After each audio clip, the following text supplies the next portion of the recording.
Standing on the grand stage of WrestleMania, the spectacle of WWE often blurs the line between fiction and reality. We've seen wild backstage attacks, legends humiliated, and even Vince McMahon himself catch hands once while sitting in a hospital bed. The drama has always been part of the show, but what Randy Orton did in 2025 at WrestleMania 41 seemed to cross a line so severe that whispers of a lifetime ban began to spread like wildfire. The story has since taken on a life of its own, leaving fans wondering if we had already seen the last of the Viper inside a WWE ring. To understand the gravity of the controversy, you have to rewind to November 8, 2024, a night that changed everything. During an episode of SmackDown, Randy Orton, one of WWE's most decorated veterans, took a move that fans hadn't seen on WWE programming in years. Kevin Owens delivered a package pile driver, a move so dangerous that WWE banned it decades ago. Unlike many of the over-the-top moments designed purely for storyline shock value, this one had consequences that reached far beyond the show. Orton went down hard, and it wasn't just a sell. He had suffered cervical cord neuropraxia, a very real spinal injury. WWE quickly announced that he would be sidelined indefinitely, and for the first time in his two-decade career, the possibility of Orton's days in the ring being over was openly discussed. For fans who had watched Randy Orton since his days as the legend killer in the early 2000s, the injury hit differently. Here was a man who had built his reputation on being resilient, on enduring the grind of countless battles against the likes of Triple H, The Undertaker, John Cena, and Edge. But this time, the injury was to the spine, and unlike a torn muscle or a busted knee, the neck is an entirely different beast. WWE has seen superstars like Edge, Stone Cold Steve Austin, and Paige sidelined or retired outright because of spinal injuries. Doctors warned Orton that his spinal cord was compromised, and his career might be over for good. While Randy was on the shelf, Kevin Owens ran wild. He wasn't just gunning for Orton. He pile-drived Sami Zayn, Cody Rhodes, and others, building a reputation as one of the most dangerous men on the roster. It was smart booking, but also incredibly risky, because Owens had become the kind of heel who blurred the line between entertainer and liability. His feud with Orton was inevitable, and fans knew when the Viper returned, revenge would be at the center of everything. That moment came on March 1, 2025, at Elimination Chamber in Toronto. After Owens finished an unsanctioned brawl with Sami Zayn, Orton struck. His return was electric. The crowd erupted when Orton delivered a picture-perfect RKO and tried to follow up with his career-ending punt kick before WWE security swarmed him. It was symbolic, theatrical, and brutal all at once. After months of silence, Randy Orton had returned in the most dramatic fashion possible. The comeback was about more than revenge. It was psychological warfare. Randy Orton has always thrived on the mental game. Even in his early career, his cold demeanor and his ability to dissect an opponent's weaknesses made him unlike anyone else. His return against Owens wasn't just about one attack. It was about sending a message. You don't injure Randy Orton and get away with it. On the March 7th SmackDown in Philadelphia, Orton made it crystal clear where he stood. He delivered one of his most personal promos in years, breaking down Kevin Owens not as a wrestler, but as a man. He admitted he respected Owens the performer, but then turned vicious as he labeled Owens a jealous man, the kind of person who destroys others because of his own insecurities. It wasn't just a wrestling promo. It felt like the kind of raw, unscripted venom only Orton could deliver. Fans were hooked because it felt real, because the line between scripted hatred and genuine animosity was razor thin. This feud wasn't just another chapter in the endless cycle of WWE rivalries. This was built on something tangible. Orton's injury was legitimate. His absence was legitimate. His pain, his rehab, and his fight back to the ring were legitimate. So when he spoke about doctors telling him his career was over after spinal fusion surgery, When he recalled sitting at home unsure if he'd ever wrestle again, fans didn't see the Viper. They saw Randy Orton, the man. And in wrestling, that level of authenticity is rare. The WWE wasted no time capitalizing on the momentum. Orton versus Owens was set for WrestleMania 41. The story had everything: betrayal, injury, revenge, and two performers who could deliver an instant classic. Fans circled the date. For months, the build had been deliberate, meticulous. This wasn't just a grudge match. It was revenge wrapped in history, and it promised to be one of the marquee bouts of the year. But fate had other plans. Just weeks before WrestleMania, Kevin Owens stepped into the ring on April 4, 2025, and announced he required neck surgery. He was out, indefinitely. The irony was cruel. The man who had injured Orton's neck was now sidelined by his own neck injury. The feud that had been months in the making, the closure Orton had been waiting for, was ripped away. And when Nick Aldis, the SmackDown general manager, informed Orton that his WrestleMania match was cancelled, the Viper snapped. You could feel it through the screen. This wasn't a promo. This was frustration boiling over. Orton had worked his way back from injury, rehabbed his body, delivered promos that blurred fiction and reality, and prepared for his most personal WrestleMania moment in years. To have it stripped away because of injury was devastating. For once, it seemed like even Randy Orton had no control over his destiny. Instead of accepting his fate, Orton did what Orton does best. He defied authority. He issued an open challenge for WrestleMania 41. The response shocked fans. It wasn't Cody. It wasn't Zayn. It wasn't some other big-name star from the WWE locker room. It was Joe Hendry, the TNA World Champion. The match was solid. Orton beat Hendry decisively, showing he still had it in the tank. But deep down, the victory rang hollow. Fans knew it, and Orton knew it. Beating Hendry at WrestleMania wasn't the same as finishing what Kevin Owens had started. The fallout left Orton restless and angry.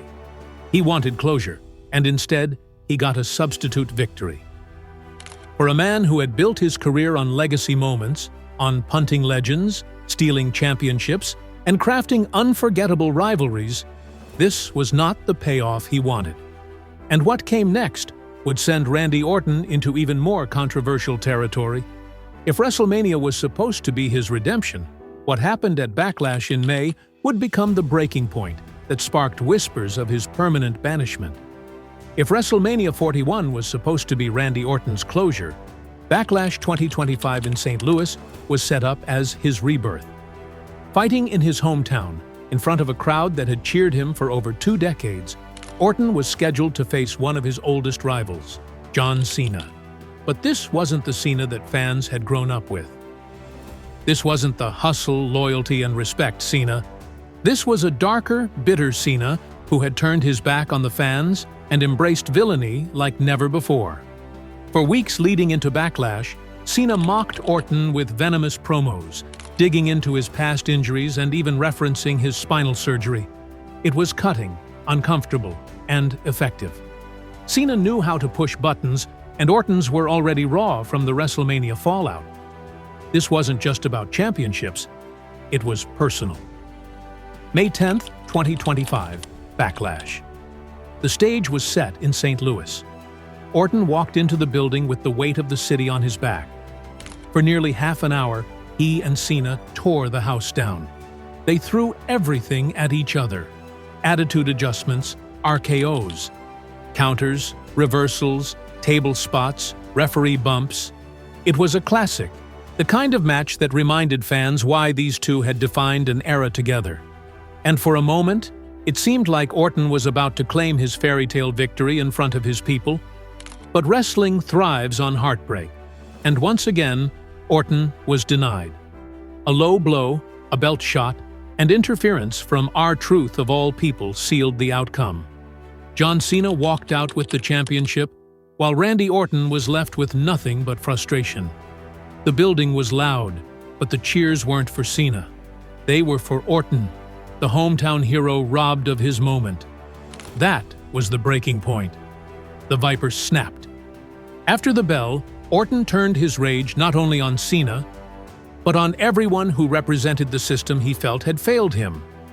He delivered RKOs to multiple referees, to WWE producers like Shane Helms and Jamie Noble, and even to general manager Nick Aldis. In one shocking sequence, Orton stood tall in a ring full of unconscious officials, his hometown crowd cheering the carnage. It was an image that looked less like the work of a villain and more like the rebellion of a man pushed too far. This wasn't Randy Orton simply playing a part. It felt like the eruption of months of pent-up frustration, first being injured by Owens, then losing his WrestleMania moment, and finally getting screwed out of the WWE Championship in his own backyard. To fans, it was cathartic. To WWE executives, at least on the surface, it was dangerous. And this is where the rumors started. Social media exploded with speculation. Was Orton suspended? Was he punished behind the scenes? Had WWE finally had enough of his volatility? Wrestling news outlets, always hungry for headlines, latched onto the story. Some even claimed Orton had been banned for life. For a man who had been with WWE for over 20 years, the idea seemed unthinkable. But in the echo chamber of wrestling discourse, rumor often becomes fact before anyone asks the right questions. Digging deeper, the reality was very different. Randy Orton wasn't banned at all. In fact, just months earlier, he had signed a lucrative 5-year contract extension that would keep him with WWE until 2029. At 45 years old, he was still seen as one of the company's most reliable performers, both in terms of in-ring ability and drawing power. The idea of WWE cutting ties with him at this stage was laughable. But wrestling thrives on blurring lines, and WWE was more than happy to let the rumors swirl. The supposed banishment wasn't punishment, it was storytelling.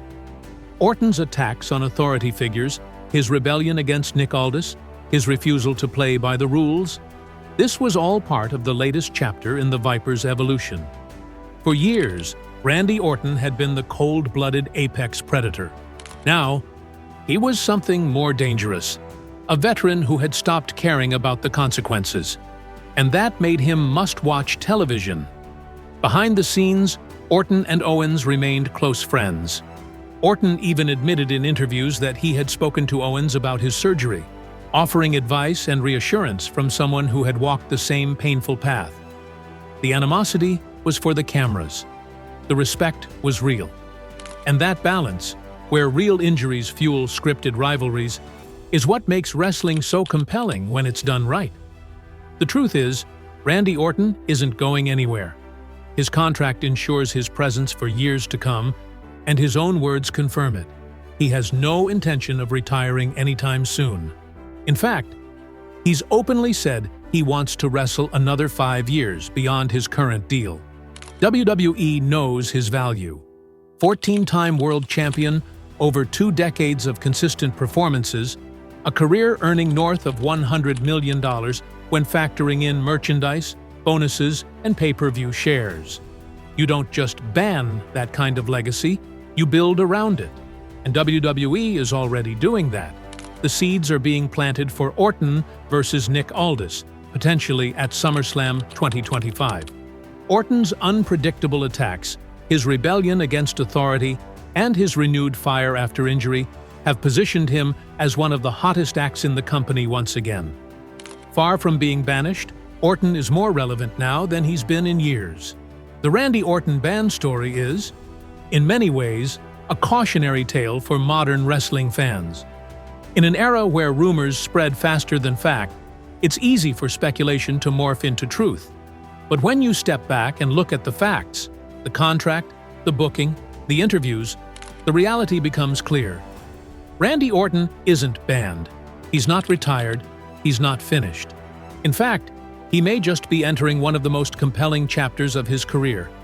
For over 20 years, Randy Orton has been a constant in WWE. From the legend killer to the apex predator, from champion to rebel, his story has been one of constant reinvention. And as long as the Viper is still coiled, ready to strike, fans can be sure of one thing: his best moments may still lie ahead. So while the headlines screamed lifetime ban, the truth is far more exciting.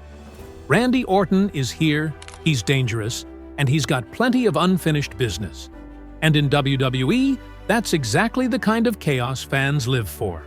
That brings us to the end of this story.